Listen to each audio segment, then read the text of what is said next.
Stampede's coming up. A simple yee-haw can do some serious damage to your vocal cords if you're not projecting properly. Health specialist Leah Sarich now with how we often take our voices for granted until, well, our voices are hurt. That's right. Yeah. In fact, this happened to me last fall. I had 2 sinus infections back to back, and all of a sudden I lost my voice. Like that? Just like that. And it was incredible to me how vulnerable it made me feel. Even as a mother, you know, not being able to yell after my kids. As a broadcaster, it was clearly a problem. So, you know, we just take our voices for granted. That's just exactly what happens. So I had to learn to whistle, for example, to get my kids' attention because I just had no voice.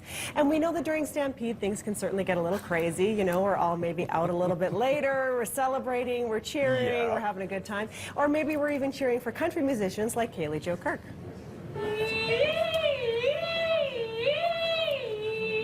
So here she is working with vocal coach Catherine Ardo from the Canadian Voice Care Foundation. They're doing their sirens here. Catherine has rehabilitated some very prominent singers that we can't tell you about because of confidentiality issues. Yeah, sure.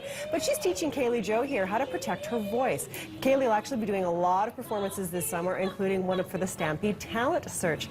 But these kinds of exercises we could all use to protect our voices, whether we're broadcasters or moms or teachers or singers. There are also some really simple vocal hygiene tips and tricks to preserve the voice. And of course, here in Calgary, it is so dry. The big one, especially during Stampede, is to stay hydrated. After you've had a glass of beer, have a glass of water. If you've had a shot, have 2 glasses of water. Depends on the content of alcohol content, but you have to hydrate on top of that because the alcohol dehydrates and you have parched vocal folds. And when you have your parched vocal folds, they're more apt to get seriously injured when you're shouting and when you're having a good time. So beer during Stampede and a glass of water. That's right. Chase it with some water. That's right. Catherine also says it's a bad idea to cough or clear your throat often. So if you're starting to lose your voice, you know, it's getting a little bit scratchy, not a good idea to cough and clear your throat. She also says don't whisper. This is really bad for your vocal cords. It's pushing too much air through the vocal folds.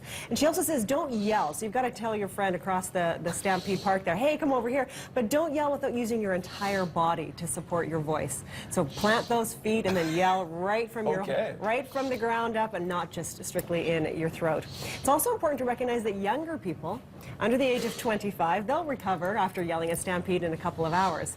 You and I, Ted, not so much. Not so much. It could take us up to a few days. And this is just for us regular folk. For singers like Kaylee Jo, even though she's young, she has to keep her instrument just like an athlete in top form, particularly if she wants to continue, of course, doing what she loves for the rest of her life. If you want to keep singing and keep your instrument in tune or in touch with yourself, you really need to keep practicing and wake up every morning and do your warm-ups, even though you might not want to, or you're tired, or you just don't feel like singing that day, which never is really the case for me, but you really just gotta like step up and do your warm-ups, do all of your exercises, the sirens, no matter how embarrassing. Whenever before a show, I always do them, no matter who's around, no matter how red my face might get. But yeah, it's really important. She does her exercises. Isn't she adorable? So she can create music like this. So it's very important for all of us to be mindful of how vulnerable the voice is and to not take it for granted. It's also critical for us to recognize how emotion plays into our voice works. How we're feeling emotionally is going to affect how our voice works. One great example of this, of course, is the country legend Shania Twain. She made headlines a few years ago. Right after her divorce, she lost her voice. She was very open about how she had to have rehabilitation and really work with a voice coach to get her voice back. And in fact, the Canadian Voice Care Foundation has tickets to the sold-out Shania Twain concert at Stampede this year. Yes. So it's in support of the foundation. You can buy these tickets. Just go to their website. The link is up on our website.